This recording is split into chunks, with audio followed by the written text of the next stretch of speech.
she's not your lawyer either. You have to figure it out. You've been through 3, 4, how many lawsuits with other people involving this house? You've had lawyers. You've not had lawyers. You've represented yourself. You're representing yourself in the Court of Appeals. You should know how to do it, or don't, and get a lawyer who knows how to do it. This is extremely late. It's not forgiven. It's unreasonable that it is this late, especially when the court went over it with you. And again, you filed it again as exhibits, which cannot be seen. And then the court finally gets a copy where I can review it on August 7th, in which the court, I was not even in court that day. I was off due to a family function on August 7th. I get back yesterday and I have a quote unquote short brief of 12 pages of writing, but total of 258 pages.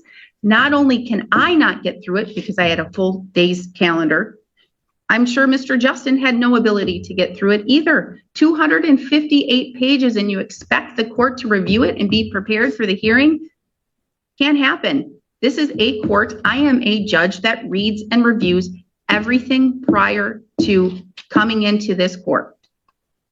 If you don't know how to do something, you have to hire somebody else, an attorney, to do it. The law library is not your lawyer. They cannot instruct you how to do it. My assistant is not your lawyer. She cannot tell you anything on how to file or what to do. The clerks are not your lawyer. You cannot get information from them. You have to figure it out. Your filing is late. It is not received by the court due to its tardiness. However, you can respond orally to the arguments made by Mr. Justin. First, I just want to, I do want you to understand, we have been attempting to retain an attorney because of the mess the 4 attorneys have created. We can't get an attorney, we can't find one. So I'm sure no attorney wants to pick this up with a 1,000-foot pole or touch it. I bought every different kind of material you can think of, and they're all hot. They don't make it out of like Jersey fabric. All right, can you hear me, Mr. Justin? Good morning, Your Honor. Yes, I can. Good morning. Okay.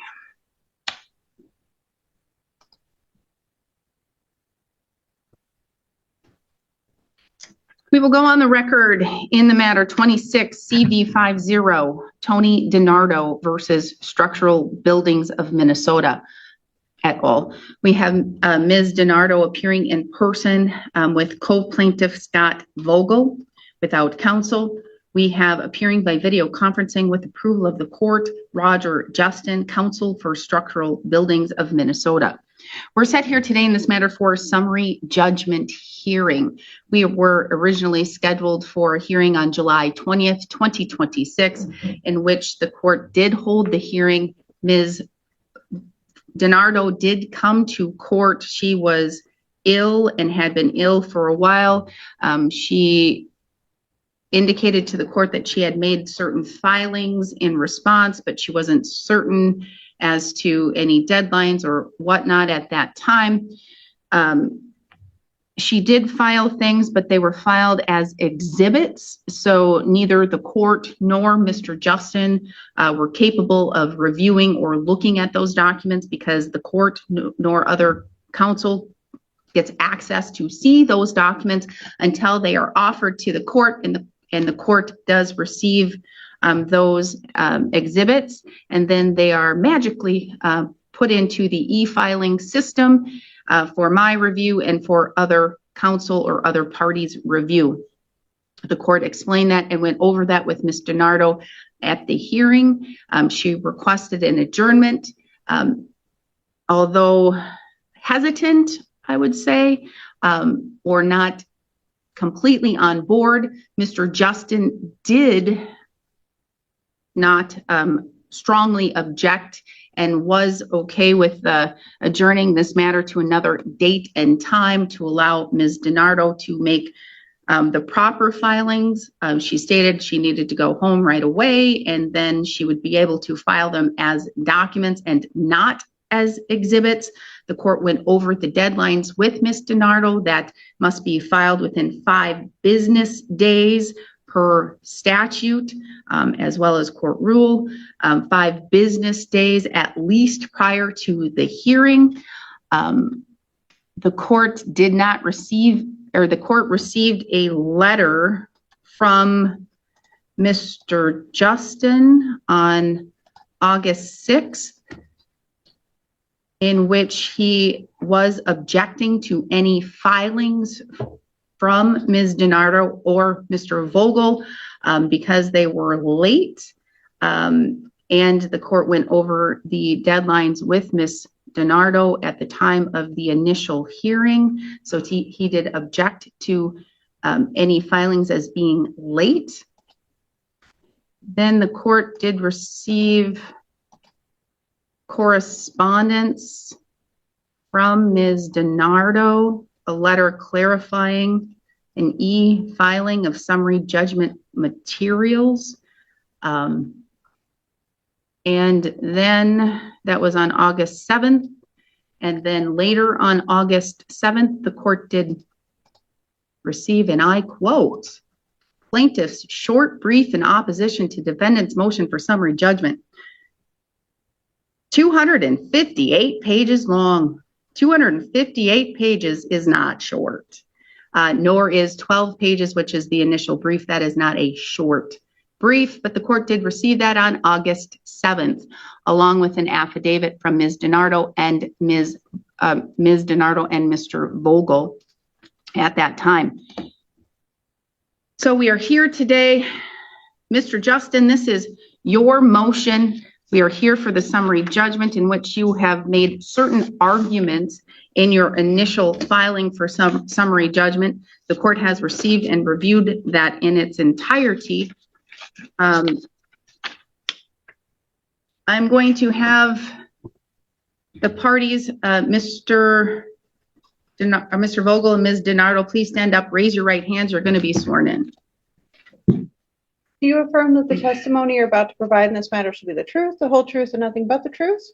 Yes. You may be seated. All right. So, Mr. Justin, this is your motion for summary judgment.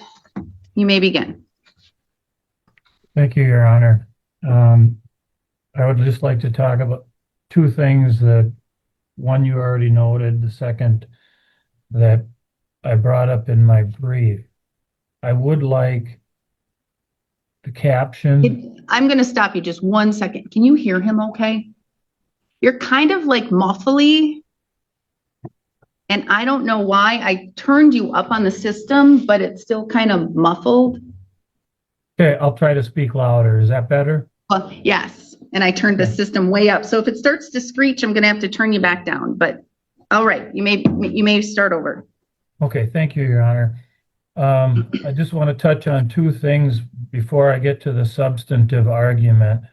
The first is that I noted in my brief that the defendant's name on the lawsuit should be corrected to Structural Buildings of Minnesota, Inc. I didn't see any objection to that from plaintiffs, so I would ask for confirmation that that will be occurring. Let me just take care of that and handle that right now. Do you object to having the name changed to include Incorporated, Inc.? No. we don't. All right. It is stipulated to the court will grant that and will amend the name to Structural Buildings of Minnesota, Inc. Thank you, Your Honor. And then secondly, the court already noted that I objected to the late filings. I remain with that objection, but I'll make the substantive arguments nonetheless. And yes, I'm going to have you do both. Okay. In relation to the substantive arguments, I'm going to briefly go over the facts. Plaintiffs in this case contracted with Aero Building Supply or Aero Building Center. I'll just call them Aero. That was December of 2020. That was for work to be done on their home. Problems apparently arose early in that project, and in June of 2022, they entered into a repair agreement with Aero. That apparently didn't go very well either, And the affidavit that Mr. Vogel signed and they filed in this case talks about the issues that they had with the construction. I want to stop right now. What affidavit are you referring to? Along with the short memo they filed, Mr. Vogel filed an affidavit. Well, I'm going to say that if your argument is the court not rely upon that because it's late, perhaps you shouldn't be relying upon that in your argument. Okay, I will do that. And I'll say the complaint in this matter alleges various violations and that all of those issues occurred at the latest June of 2023. Now, after June of 2023, Arrow sued for payment, and plaintiffs in this matter issued a counterclaim. That counterclaim was filed in that other matter in August of 2023, after any work by Structural or Arrow had been stopped. They have that lawsuit. The result of that lawsuit is a mediated settlement agreement of December 27, 2023, which is the issue and the heart of our motion. Our motion is that they knew of all the damages before that mediated settlement agreement, and they released all their claims through that mediated settlement agreement, through which they were represented by counsel the entire while. And so we can have it clear on the record, are you referring to Burnett County case number 23 SC213 Ingstrom Construction Inc. versus Scott Vogel et al.?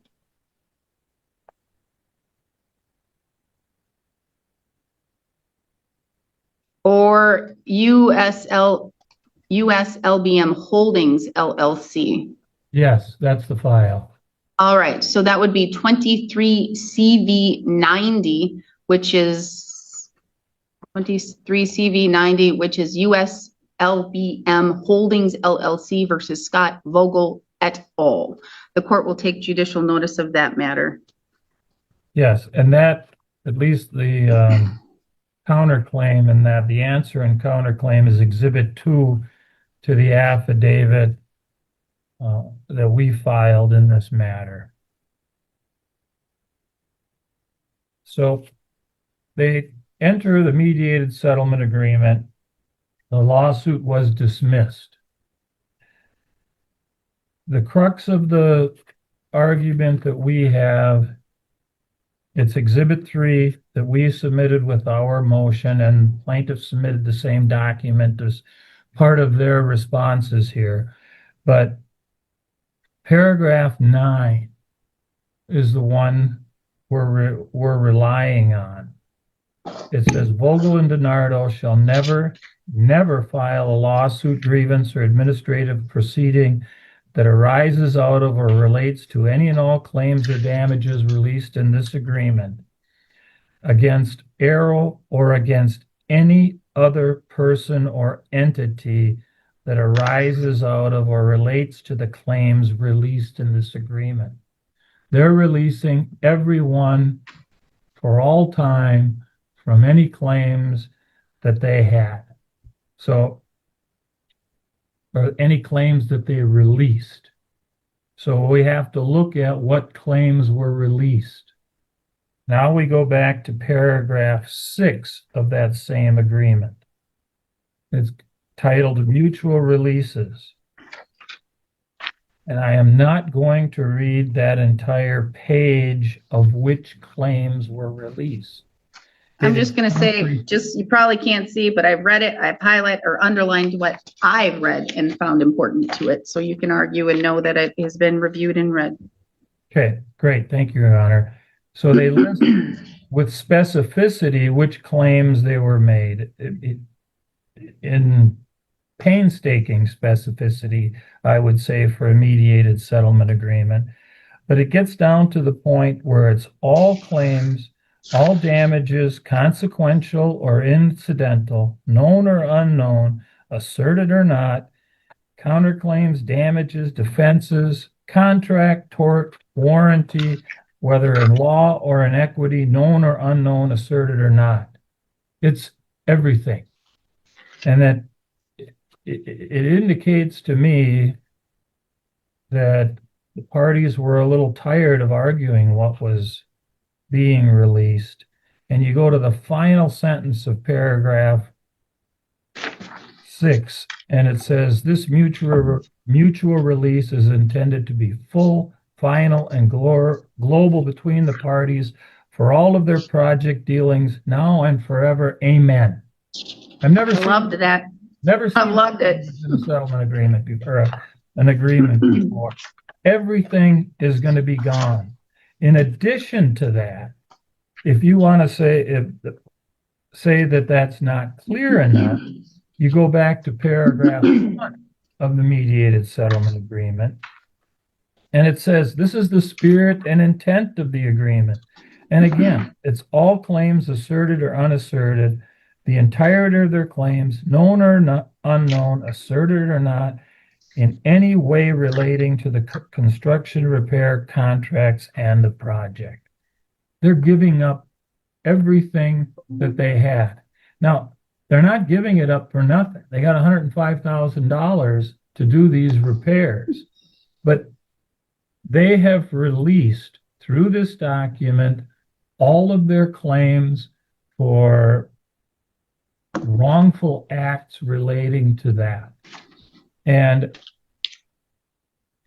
the fact that years later they come back without an attorney and possibly with the help of some AI program to come up with an argument to say that this is, it doesn't mean what it says it means, I would say is disingenuous at best.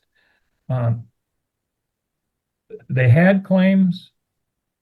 They hired an attorney to prosecute those claims. They made a recovery on those claims, and they released those claims. And it's our position that this is unambiguous, that there is no merit to the claim that there were unreleased claims that they're now pursuing, and summary judgment is appropriate. There is no further discovery needed because the release moots out any of that. And if there are any questions, I'd be happy to answer, but I believe that's our position. All right, thank you. I believe that is almost precisely what you argued in your brief, as well as which is supported in with the mediated settlement agreement. All right, I'm going to turn to Ms. DiNardo. You seem to be the one who's taking the lead in these matters and the actions that have been before the court. First thing is with regards to late filings.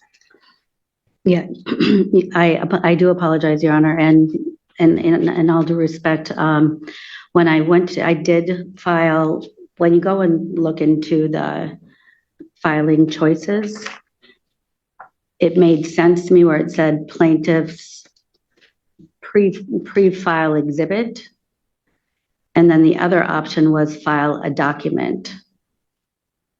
It's taken me up until third time around now. Now I understand 100% that my original filing was the original filing. This now is the document that belongs with that. It took me until filing the second time when I called the clerk and she was like, Tony did it again. And I'm like, oh my goodness. And so that is what happened. And that was a 100% misunderstanding on my part. I had no idea. I know we discussed it during the hearing, but that went over part it of very it. clearly. Exhibits are nothing that can be seen at all. You have to file it as a document.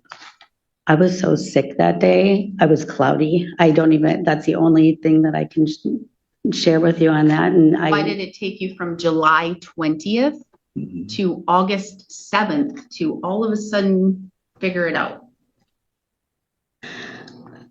And I did not receive a doctor's note, by the way. Oh, you know what? I will get that for you. I will still get that for you. I honestly, that day I was so sick, I couldn't remember if we discussed 5 business days, 5 days. I started having second conversations when I've been talking to the law library. I just started having second guesses, and that's why I sent the email to Mary Henricks. She's your assistant, she's not your lawyer. Understood.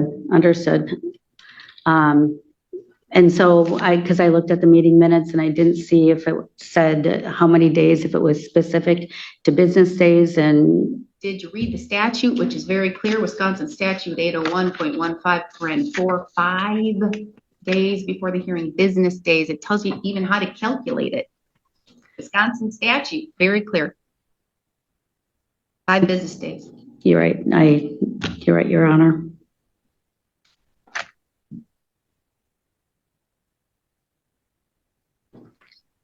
Well, with regards to the filings, I am not receiving them or accepting them. They are late. They were late at the first hearing. They are late at this hearing. They are extremely late. And then the court did go over with you. I understand you may be ill or may have been ill. However, the court received no correspondence from you, nor did Mr. Justin, from July 20th until August 7th. And again, I'm going to tell you, if you received a call from the clerk, she's not your lawyer either. You have to figure it out. You've been through 3, 4, how many lawsuits with other people involving this house? You've had lawyers. You've not had lawyers. You've represented yourself. You're representing yourself in the Court of Appeals. You should know how to do it, or don't, and get a lawyer who knows how to do it. This is extremely late. It's not forgiven. It's unreasonable that it is this late.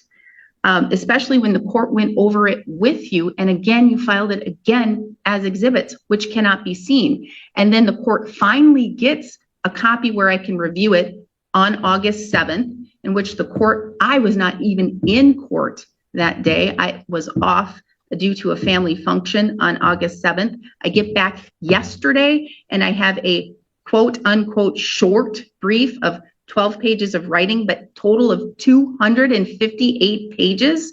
Not only can I not get through it because I had a full day's calendar, I'm sure Mr. Justin had no ability to get through it either. 258 pages, and you expect the court to review it and be prepared for the hearing? Can't happen. This is a court. I am a judge that reads and reviews everything prior to coming into this court. If you don't know how to do something, you have to hire somebody else, an attorney, to do it. The law library is not your lawyer. They cannot instruct you how to do it. My assistant is not your lawyer. She cannot tell you anything on how to file or what to do. The clerks are not your lawyer. You cannot get information from them. You have to figure it out. Your filing is late. It is not received by the court due to its tardiness. However, you can respond orally to the arguments made by Mr. Justin. First, I do want you to understand that we have been attempting to retain an attorney because of the mess the 4 attorneys have created. We can't get an attorney. We can't find one. So I'm sure no attorney wants to pick this up with a 1,000-foot pole or touch it. Mm-hmm. This is, I don't know if this is 4 or number 5 lawsuits that you filed or cross claims with contractors regarding your home. And with how one went, which is in the Court of Appeals right now, I can't see, you would need to go far, far away to get an attorney probably. Attorneys talk to each other. They don't want to take a case that seems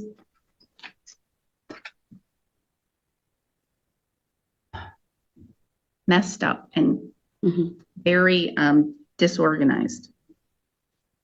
So with regards to Mr. Justin's argument as it relates to the fact that this doesn't even come or should not come before the court, it should be granted summary judgment because of the mediated settlement agreement and what it clearly says. What is your response?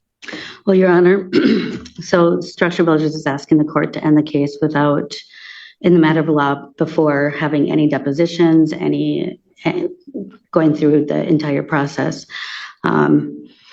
First of all, Structural Builders was not the original builder. Arrow Building Center actually built the home. They weren't remodeling. They didn't come in to just do corrective work. They built our home. And that was in 2021. When they came in to build the home, there were multiple violations from the beginning of 2021 all the way up until we decided to bring in architect Craig Sealander in November of 2022. Brought in Craig Sealander because now all of a sudden we're finding out that there's no footings under the common wall holding our house up. There were architectural changes. There was no res check done before the plans were finalized. So with that being said, in November, when Mr. Sealander was hired, he provided a full report. And following that, in June, we met with, that's when we had Sorrow as an attorney. We paid $25,000 more, even though that there were violations that were filed with the state. We were required to pay $25,000 down in order for Arrow to even put us on the schedule. The meeting had. Just before you continue, did you read Mr. Justin's memorandum in support? Yes, I did. And so in paragraph number 3, he states Structural Buildings of Minnesota, Inc., structural. That's what they'll be called throughout the rest. Entered into a subcontract with Arrow to perform work on that project. So the defendant here is a subcontractor of Arrow, the contractor that you hired to build your home. You agree with that? Correct. Okay.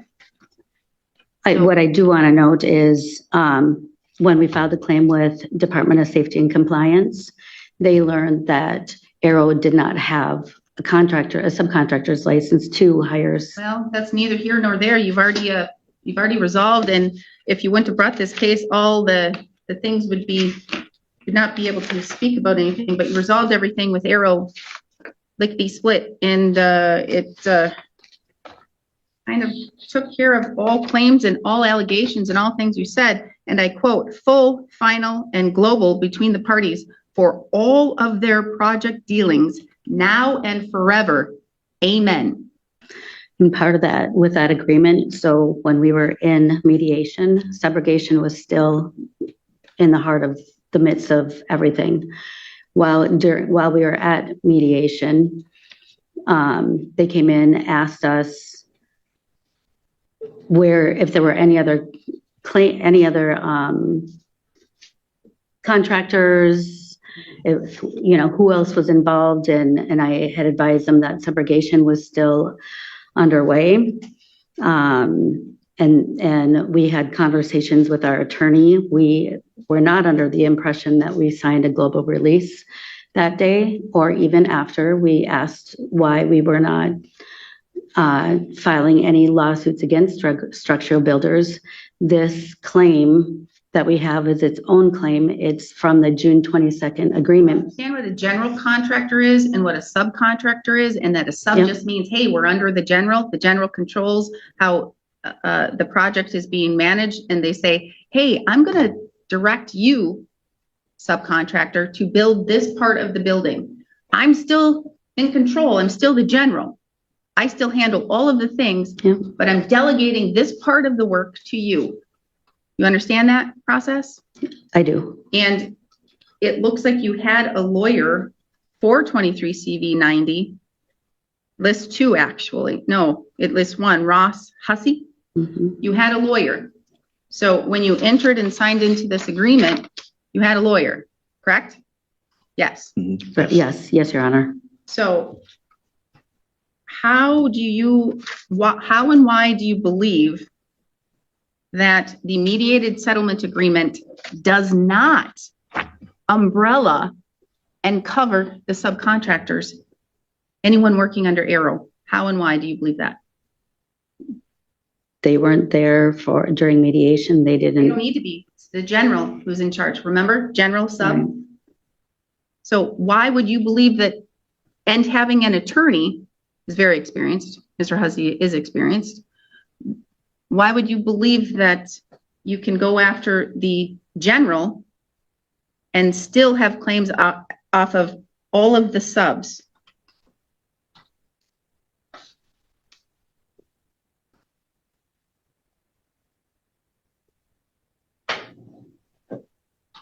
You had a lawyer, so the lawyer should have went over it with you and explained it very clearly. That he should have, yeah. He should have, or he did. He should have.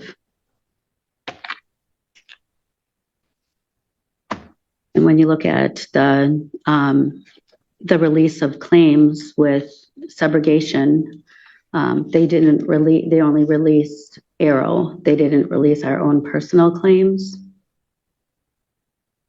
I'll let Mr. Justin make an argument off of that, but I've read this mediated settlement agreement.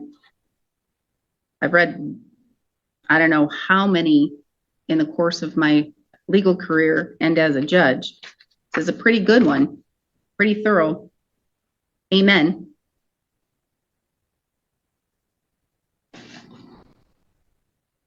So I honestly don't think I need any more argument because this is very clear. When the court has to look at a legal document, I have to look at what's called the four corners of that document. And I have to read that document and I have to see if all of the words I have to look at their plain meaning of those words and what they mean and what they say. And this document is very thorough and it's very clear and it goes over all of the things, all of the people, anyone who's ever been connected to Arrow with this construction build. They're released from all future known, unknown, any claims that may pop up in 20 years that you didn't know about. Everything now and forever. Amen.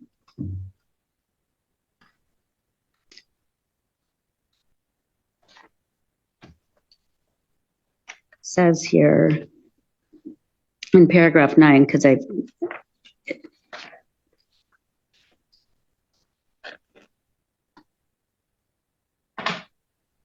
Shall never file a lawsuit, grievance, or administrative proceeding that arises out of or relates to any and all claims and or damages that are released in this agreement, and further agree that they shall not authorize any person or entity to institute such lawsuit, grievance, or administrative proceeding against Arrow or against any other person or entity that arises out of or relates to any claims that are released in this agreement. Anything and everything forever, amen. And quite honestly, because of this agreement and because you're bringing lawsuits, they could go after you for attorney's fees. And I'm sure Mr. Justin is worth every dollar he's put into it. And I am going to tell you that I am quite familiar. I don't know Mr. Justin, but I'm quite familiar with his firm because I used to work at Burkuski Hansmeier in St. Cloud, which is not too far.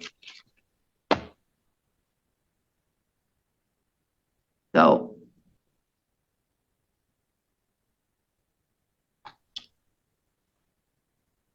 there's nothing here. They win. The agreement is locked down. It is solid. There is not any wiggle room. I have read and reread this agreement multiple times. I've highlighted it. I've written notes. I've underlined portions. Whomever drafted this agreement really wanted to make it ironclad against Arrow and anyone under Arrow. Again, that umbrella. Arrow's the umbrella under, and they cover everybody under them who touched this construction project. So again, as I've stated in former actions of yours,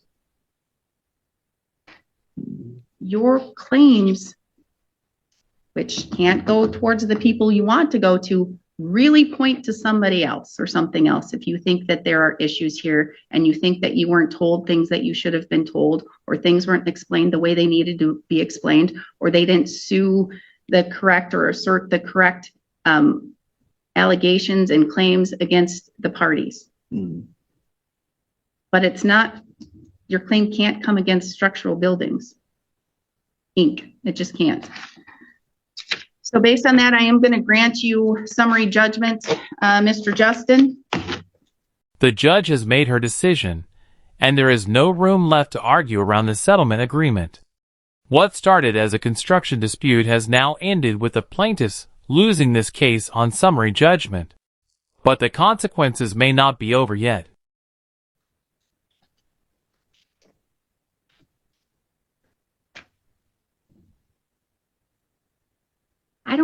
I don't know.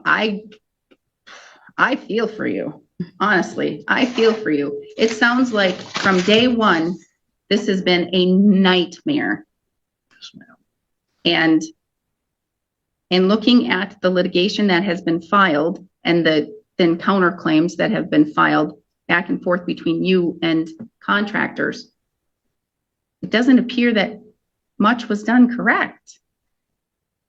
And unfortunately, the more you move through this, the more all the claims are settled, you're left with what you're left with. And it is what it is. I feel for you. It sounds, again, like this was a nightmare construction project. We don't have a house that's structurally sound.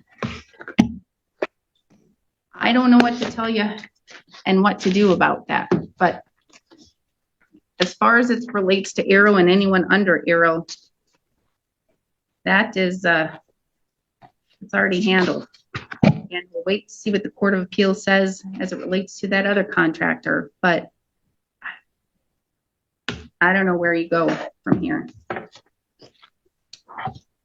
So, all right, Mr. Justin, it's dismissed. I don't know if you put, it's granted, so then the matter's dismissed. I don't know if you've put a proposed order in the queue or in my file, but if you haven't, please do so, and I will get that matter signed shortly. Yes, I will do that, Your Honor, and I will, to alert the court, the order will grant the motion, but I would like to keep the case open, not dismissed immediately, because I do want to talk to my client if they want to bring an action for sanctions. Well, Mr. Justin, I will do that, and I will leave it open because you're the one who's requesting it, and it's your motion. That is his client's every right to try and go after you. He says sanctions, but to try and get attorney's fees and anything else for violating the agreement that you entered into. Mr. Justin, it sounds like this house has been a living nightmare for the parties. Perhaps there could be some leniency here. So talk to your clients and talk to Ms. DiNardo and Mr. Vogel, and hopefully the matter's not made worse for either side. Understood. All right, I will allow it to be held open. But Mr. Justin, just let the court know if there's been any settlement negotiations or any decision on your client's part whether or not to dismiss. I will do that, Your Honor. Thank you. All right, thank you. We are adjourned. Thank you, Your Honor. We will go on the record in the matter 24 CM 196 26 CF 42 State of Wisconsin versus Scott Lang. The state appears through District Attorney Kevin Schmidt in person. We have Mr. Lang in person in custody without counsel. We're set today in this matter for two reasons. In the 24 CM matter, Mr. Lang is requesting, he has motioned the court to modify his sentence. He's asking to have the court reduce his sentence for various reasons. And in 26 CF42, he's asking the court to modify his bail that has been assessed, his bail for that matter. Mr. Lang, I believe that we have been able to locate an attorney to represent you on the 26, the felony matter. So we can go over that after we're done here today to make sure that you understand what's required, et cetera, and then the court can appoint that attorney. Mr. Schmidt, well, first I'm going to ask Mr. Lang, can you tell the court why you are asking for the sentence modification? Well, we're in the process of selling our house and trying to clear the property. And my wife just can't do it alone. I mean, there's tons of things that's left to be done. Legal, the paperwork, paper trail that needs to be done.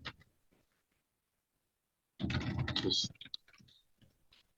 basically that. I mean, the longer I sit here in jail, we'll probably be stuck here in Burnett County for another year.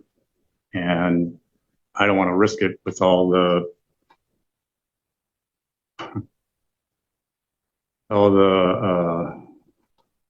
negativity that we've been experiencing. All right, so, well, first off, we're victims' rights compliance for both matters? Yes. Okay, thank you. So, Mr. Lang, you are looking at selling your home that you have in Burnett County? Yes. And you haven't listed it for sale yet? We have a couple of private interested buyers. Okay, and so you have something lined up, but what do you have to do for the property before you can sell it? We still have tons of things on the property that need to be cleared out. I still have some repairs left to do. It's just a ton of things. And of course, there's paperwork, stuff that needs to be signed that I need to sign. That. So you're not selling it, excuse me, as is? Yeah, we're selling it as is. So then why would you need to do things to the property? Well, we got to clear it off. What do you mean clear it off of your property? Yeah, there's cars, trucks. Again, if you're selling it as is, they take the property as is with all the cars and trucks that don't work and all the junk and all the garbage. Well, no, they're not all junk. Okay, so Well, yeah, I'm clearing the property no matter what, because I'm not going to be living there once I okay. am out of jail. All right, Mr. Schmidt. I think the court should deny the motion to modify the sentence. I don't think the court has to even need to get to addressing the merits of what was articulated either in the motion or here today, because as a matter of law, a court can only modify a sentence if one of two things occurs. First, if within 90 days of sentence, there's an argument that the sentence was unduly harsh or unconscionable, it's been more than 90 days, and there's no argument the sentence is unduly harsh or unconscionable. The second is if there is a new factor highly relevant to the sentencing that originally occurred that was either not known at the time of sentencing or not in existence, though known to somebody. The factor that the defendant appears to be articulating is that he wants to sell his house and he wants to do it within the next 30 days prior to his sentence completing. That's just not a new factor. That fits more into second thoughts or what's called subsequent reflection, which the courts have said cannot be a basis for modifying a sentence. That's State v. Grindeman and State v. Masaman. In particular, the action of wanting to dispose of our property was specifically rejected as a basis as a new factor. In State v. Prager, which is 2005, WI App 95. In that case, the husband wanted to get rid of his interest in a farm to his wife, and that was articulated to be a new factor, him being able to support his wife and children. The circuit court agreed and did a resentencing, and then the Court of Appeals reversed and said that as a matter of law just isn't a new factor. I think this is very similar to Prager, and I don't think the court can modify the sentence based on that. Thank you. Right, thank you. He's accurate, and that is very clear case law. And so there isn't a basis for the court to be able to grant your request. I don't think that you have too much longer on that sentence anyway. I think it's a couple weeks, if I'm recalling correctly. So I have to deny that request. If the state wouldn't have made any objections, arguably,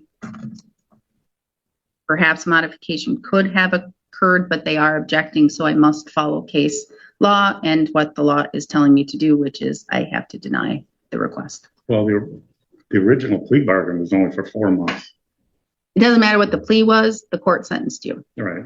So that's what the sentence was. So with regards to that, your motion is denied. As to the bail modification request, anything else you want to add? But you're selling your house and you want to get out to try and be able to do that once you're able to post bond or post bail. But I don't believe there's no contact with your wife still. I don't even know what's going on. So much lawfare, I can't keep up with it.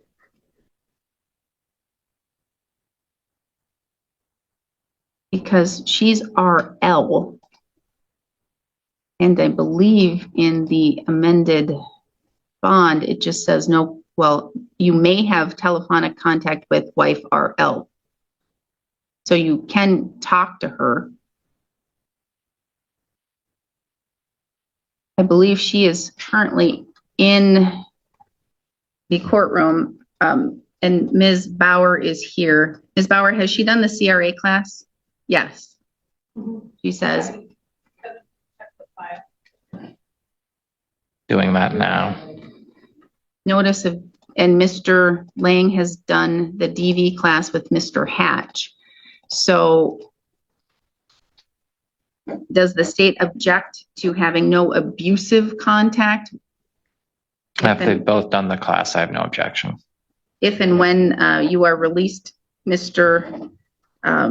Lang, the court will amend bond right now and say no abusive contact with RL. As to a modification, I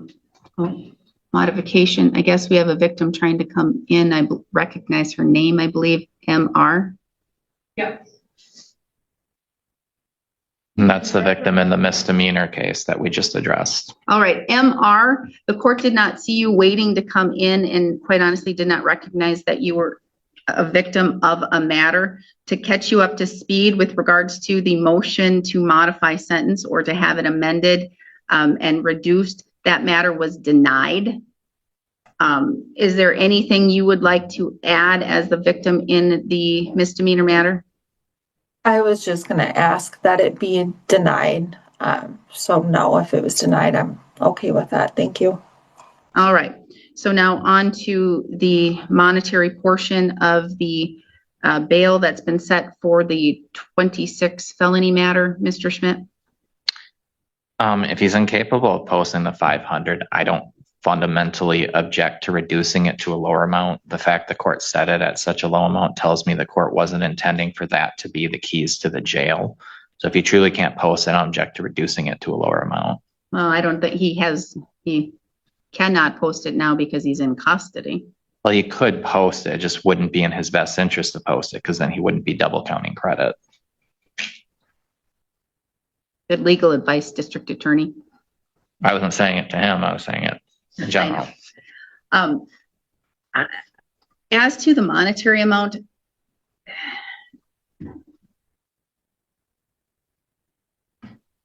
I don't know if we know if he can post it or he can't post it. However, you've been in custody.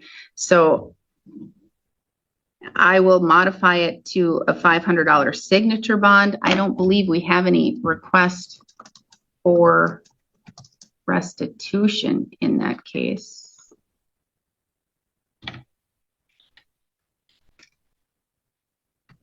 I'm not seeing any supplement in the felony matter. Is there a request for restitution? Not to my knowledge. Okay. All right. So I will reduce it to a $500 signature bond, same conditions with that modification of no abusive contact with RL. So once you are released, you have the ability, you can go home and you can have contact with her. Just no abusive. That means no yelling, no swearing, no spitting, no shoving, no cursing. And if it gets to a point where you're in a disagreement, just walk away. Okay, Mr. Lang, the court has reviewed your application for the appointment of an attorney. Another reason I modified to a signature bond for your bail is because you will have to post an amount to retain the attorney through the county. And so that will be $500 that needs to be posted down. And then it will be $100 per month after that. Your wife is here. Do you know when you could post that $500? Because once it's posted, the court can appoint an attorney.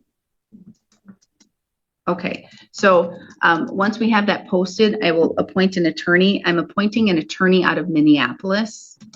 And so he is a good attorney and he's out of this area. So he shouldn't be too familiar with whatever negative things that you're talking about or you were referencing in your request for the bond modification or the need to get out of this area. And so once that is $500 is paid, he'll be officially appointed to the case and then he can take over and handle that preliminary hearing on September 11th. His contact information will be sent to you. And once he is appointed, I will have my assistant inform him to contact you in the jail as quickly as he can. Okay? Thank you. All right. So the next hearing is September 11th at 9 a.m. I'll get an order out for that, for the appointment of the attorney. Again, once the deposit is made, and then that will have his information on it too. So RL, it's going to be sent to County Road Z. That's still an address that you can receive? And so you'll get that official order that says his name, his contact information, and also the monetary amount that you would have deposited and the $100 a month. The $100 a month will begin in September, okay? Because once you have the $500 down, we can wait until September, or I'm okay with waiting until October if that helps out too, to start that. Can I get the contact information for him here in the jail? while Yes. it's there? Yes, my assistant will send that up to you. All right, thank you. Okay, thank you. We are adjourned.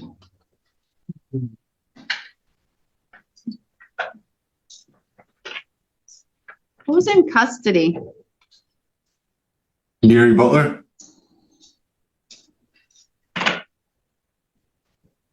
I don't have you on my calendar. Okay. I don't know. They just told me to come in here. Sorry. Can you spell your last name? Butler? And what's your first name? Gary? Gary.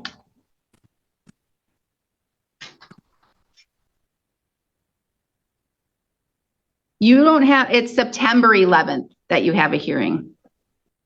We will go on the record in the matters 26 TR 203, 204, 205, and 206. State of Wisconsin versus Tiffany Nutt. Appearances are we have the state appearing through District Attorney Kevin Schmidt in person. Adam Benson appears in person. His client is excused from appearance as this is a traffic matter. Mr. Benson, have the parties reached an agreement? We have, Your Honor.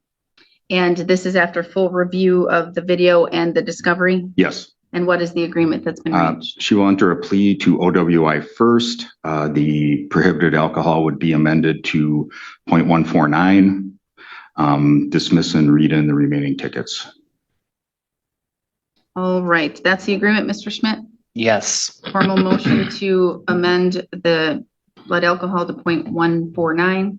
So made. Granted.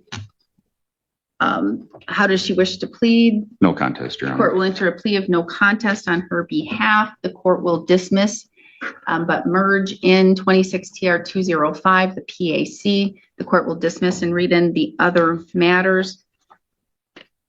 The court will order $968 in fines and fees plus a $10 blood draw fee, 6-month revocation of driver's license with credit for any administrative suspension she may have received.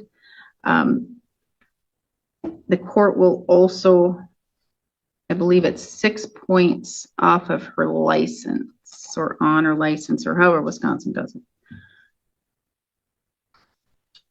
Anything, and the OWI AODA assessment and follow through. Anything that I'm missing, Mr. Schmidt? No, Your Honor. Mr. Benson? No, Your Honor. Thank you. Good. Good to go. So thank you. We are adjourned. I had forgotten a time or two. I'd forgotten that it was even a local court rule, but I think it might be. Okay, folks, we are on the record in both GW 2023 CR 135 and GW 2024 CR 82, State of Kansas versus Lydia L. Stubbs, County Attorney Jill Gillette for the state in each case. Counsel Christopher D. Ambrose representing the defendant in each case. And Jessica Morgan, CSO1 probation officer in each case. All parties appearing in person from separate locations via Zoom. We are here in each case on a motion to revoke probation. CSO Jessica Morgan is alleging, and the state is alleging, that the defendant violated certain conditions of her probation as ordered at sentencing on June 7th of 2024. Specifically, that she failed to pay costs as directed, having a balance in each case at the time the requests were filed. And I note that they were filed at separate times. She was sentenced, I believe, on both cases at the same time.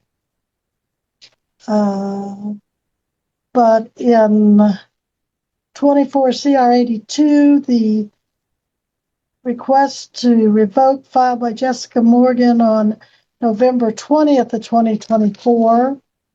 And then in case 2023 CR 135, Ms. Morgan filed that request on September 11th of 2025. But it is alleged that she had violated probation in each case by failing to pay, failing to report as directed, failing to complete special conditions. In 23 CR 135, the special condition was to have an alcohol and drug evaluation. She was to have no contact with anyone that was on a probation or so forth, and she was to have no contact with William Connor. And it's my understanding that Ms. Morgan allegedly saw the defendant with Mr. Connor on Halloween, October 31st, 24. With her own eyes, she saw them. So that is the allegation, and there is the comment by Ms. Morgan in these documents that she believes the defendant may not be amenable to probation, therefore it's being requested to be revoked. At this time, Ms. Stubbs is entitled to an evidentiary hearing. Mr. Ambrose, how does your client wish to proceed? Your Honor, there's been discussion between the defense and the state, and Ms. Stubbs is going to be stipulating to the underlying violation and not contesting the requested disposition, which is to go serve her underlying on these cases. We will have some jail time credit that will be assessed against this underlying cases. And we will be asking that she be allowed to turn herself in at 9 a.m. tomorrow morning to begin her time. Why does she want to wait till 9 a.m. tomorrow? I think she just needs to get a couple things buttoned up before she goes in because she's going to be in custody for quite a while. Typically, local court rule is that if it's a revocation, they appear in person at the courthouse. I don't know if she somehow missed that order or if she's in violation of it. And I can explain that, Your Honor. I think there was some confusion about whether she was with you at 10 a.m. this morning or 3:30, one of the two this afternoon. And I got a call from her this morning stating that she had misunderstood. And accordingly, I told her, I said, you need to get on Zoom then if you're not going to be there in time. And that's why she's here this way today, because it was frankly better than not showing up and getting a failure to appear. Yes, that is correct. And Judge, just so the court's aware, I think that there might have been some confusion because the last hearing was at 3:30 when it was set for a show cause hearing on 5/20. The last time she had a show cause hearing was that, and I think there might have been some confusion regarding that. It does show on the portal is 10 a.m. this morning. However, that's the information I'm working with. And it does show, actually, if you look at rescheduled, if you go into the public access portal under the details for today's hearing, it does show it initially as a 3:30 hearing and then shows it was rescheduled by the court to 10 a.m. this morning. So I think that's probably what the confusion was. It was originally announced to be at 3:30 and it was moved up to 10. I do see the June 30th, 2026 first appearance docket on the show cause does say that this hearing was set August 11th at 3:30. So I can understand that, and I will accept that. As you said, it's better to be here than not at all, to be by Zoom than not at all. All right, so Miss Stubbs, you understand that you have the right to deny these alleged violations and to have an evidentiary hearing in which the state would have to call the witness, Miss Morgan, as to present testimony to show that you violated if they can? Yes, ma'am. And that if they can't prove these violations, then you'd automatically be continued on probation. Do you understand that? Yeah. But if you stipulate and waive your right to hearing, the court will find you in violation of your probation. Do you understand that? Yes, ma'am. And that if you're in violation of your probation, the court can revoke that and have you serve the balance of your sentence, or has in its disposal other options, such as letting you return after maybe a quick dip in the county jail to probation, or just returning you to probation with other conditions. Do you understand that those are all options, as well as other options may exist? Yes, ma'am. But there is no guarantee, even if your attorneys have an agreed upon recommendation as to the outcome of disposition, there's no guarantee that that will be followed by the court? Yes.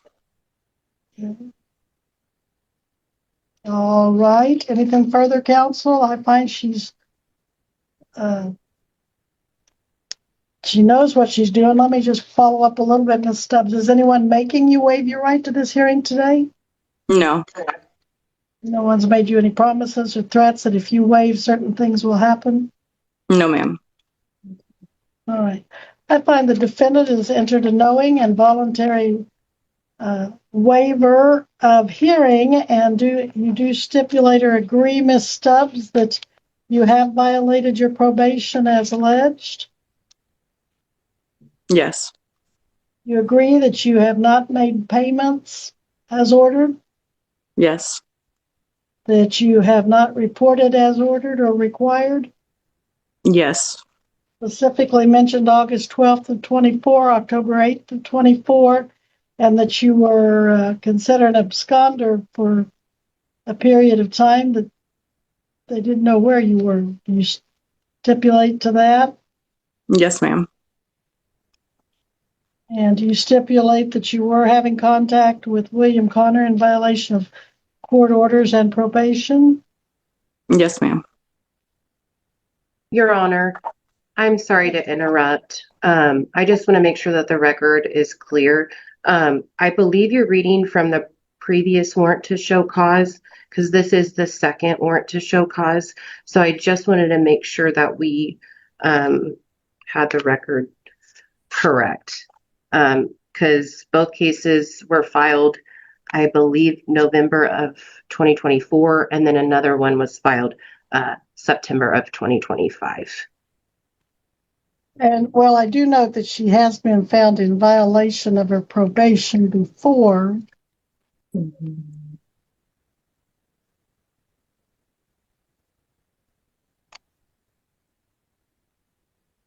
The allegations are slightly different. She moved without giving an address to Emporia, didn't pay, still hadn't done her drug and alcohol evaluation.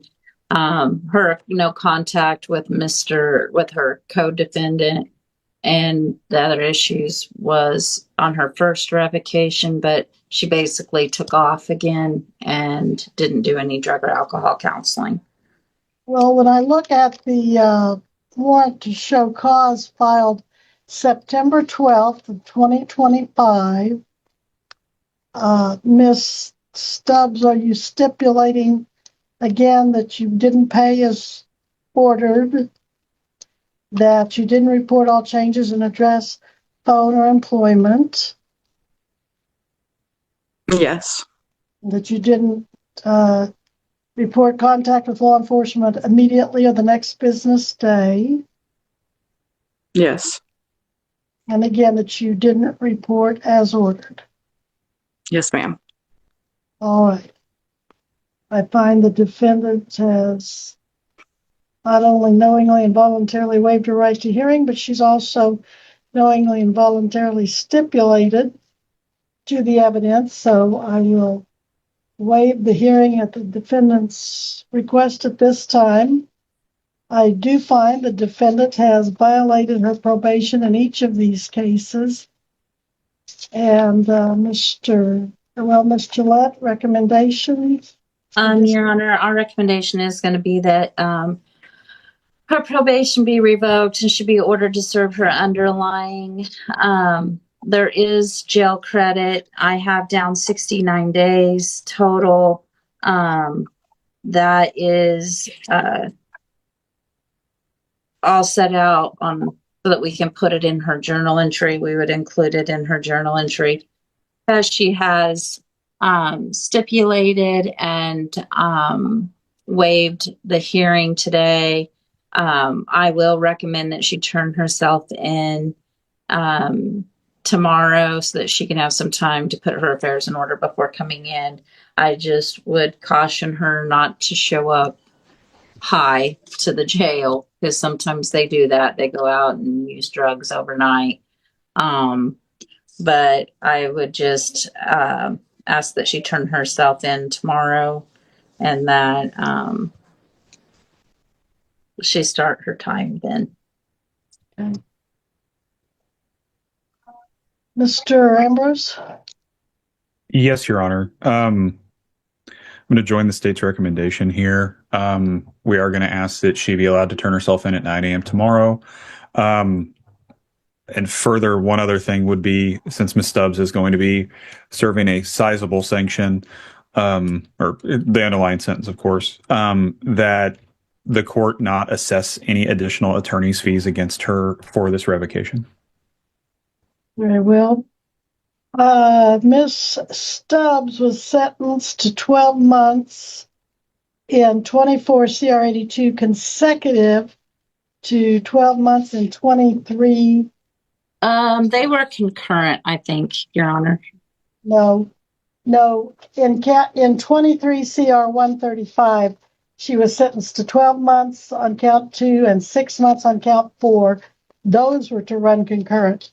But she was sentenced to consecutive 12-month sentences as reflected by the journal entry in 23 CR 135. Now, as council is most likely aware, there's been some changes in law concerning credit for time served. That can count in one case, as I interpret that, but not in both. But certainly she's entitled to credit for time served in each of the cases, as long as they don't overlap and give her credit for time served in both cases that is not appropriate.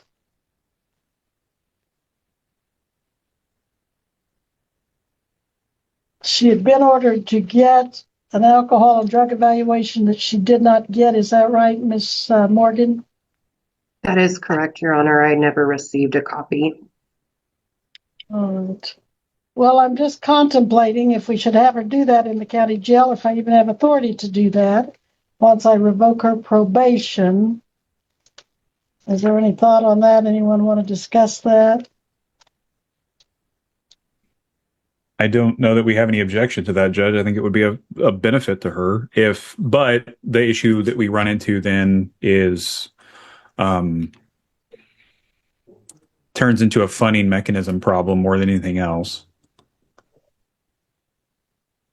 All right. Well, I will not order that, but that may be available to you, Ms. Stubbs. Talk to the jail and see if that's available. Consider that if you will. With consecutive sentences, you could be in there up to 24 months, but you may be able to ask for a parole at some time, and that would certainly help, I would think, if you'd had the treatment. And we do offer NAAA and counseling in the jail, and you can complete individual counseling while you're in the jail for the underlying issues that are causing the addiction problems. So you can ask for the crosswind screening while you're there, and they can send reports to Mr. Ambrose or to us if you are doing counseling and you sign releases.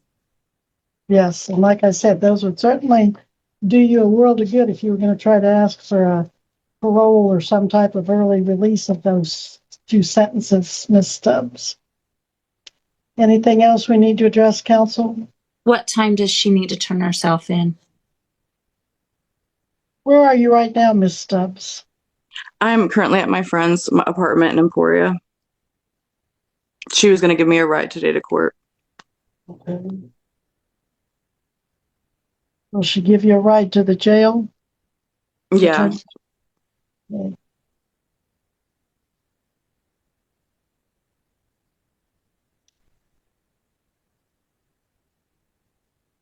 What kind of affairs do you have to get in order? I just need to make sure that there's, someone can take care of my animals and that my grandma has everything kind of straightened out because I've been helping take care of her. Just like she's had a lot of medical issues and just kind of make sure everything's in order. Okay, and have you been living with her, the grandmother? Yeah, I've spent most of the summer helping take care of her.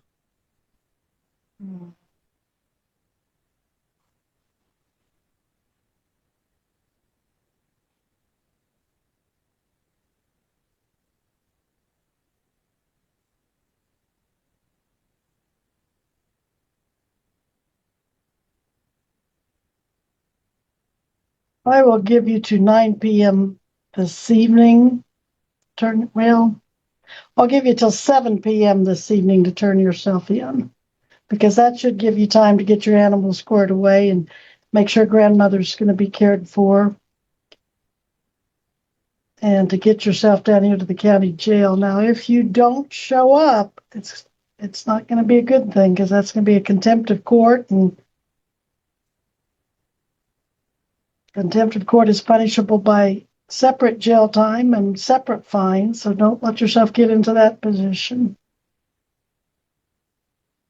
But I will let you have until 7 p.m. tonight to turn yourself into the Greenwood County Jail.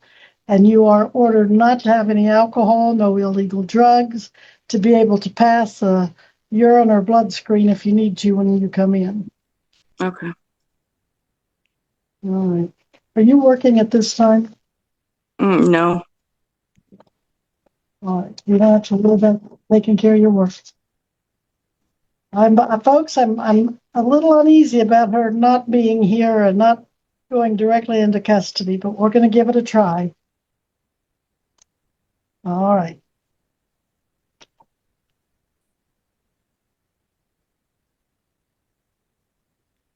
If she hadn't been a run risk, if she hadn't, Miss Morgan, what do you think? She's been gone for how long? She was gone for about a year, is that right?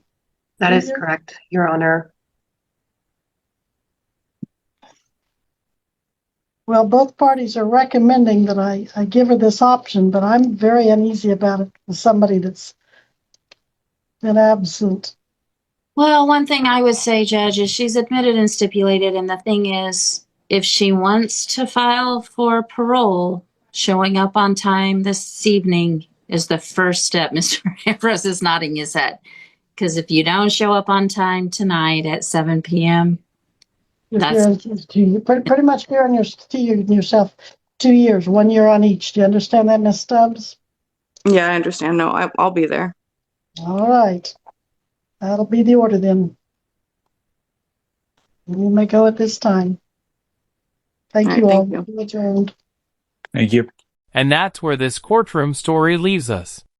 After years of disputes, missed deadlines, and a massive filing, the judge's ruling shows just how much a settlement agreement can matter. In court, the words you sign can come back years later, and sometimes they decide everything.